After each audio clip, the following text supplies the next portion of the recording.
नमस्कार बंधुगण, प्रकाश ज्ञान टीवी तरफ आपण को स्वागत। आज आम जानिबा रावण महिला विषय रे तीनिटी कथा कहिसंती। कथाटी खराब अटे किंतु सत्य, सही विषय रे आलोचना करिबा। रामायण जहाँ शुणिबा मात्रे आमको प्रभु श्रीराम, माता सीता, पवनपुत्र हनुमान एवं लंकापति रावण कथा मन पड़ी थाए। तेबे बंधुगण, आज आम लंकापति रावण विषय रे कहिबाकु जाउछु। रावण बिना रामायणर अधूरा अटे।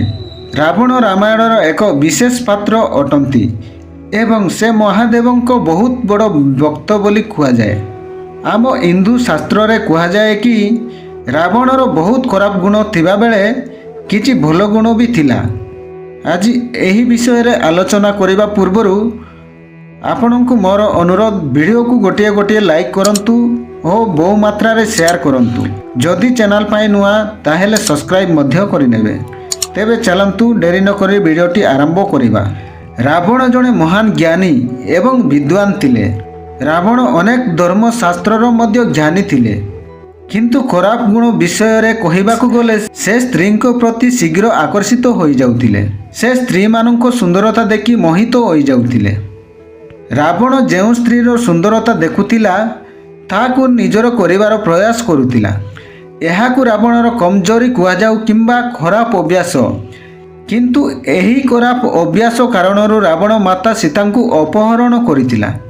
जेतेबेले प्रभु श्रीराम भानरंक सेना सह विशाल समुद्र परी होई लंका पहुँचिले, सेतेबेले एही सूचना सुनी रावणक पत्नी मंदोदरी भयभीत होईगले।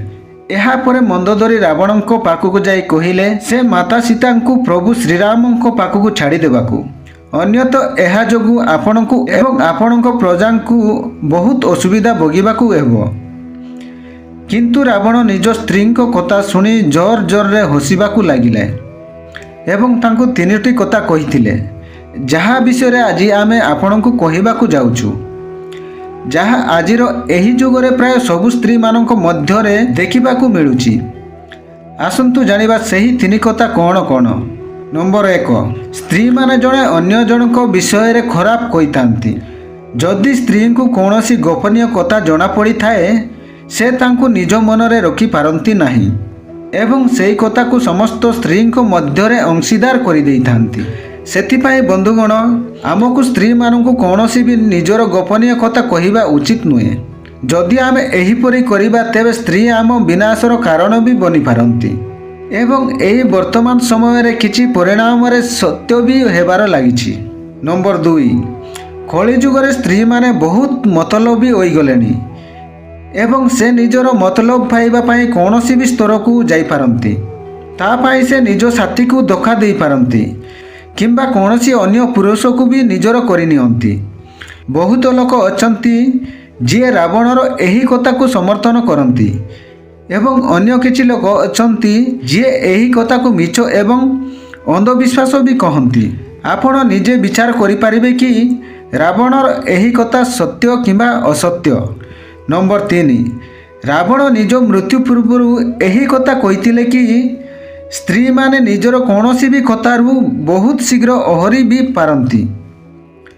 से माने केबे सत्य कहंती नाही, प्रत्येक समय रे से माने मिछ कहितांती।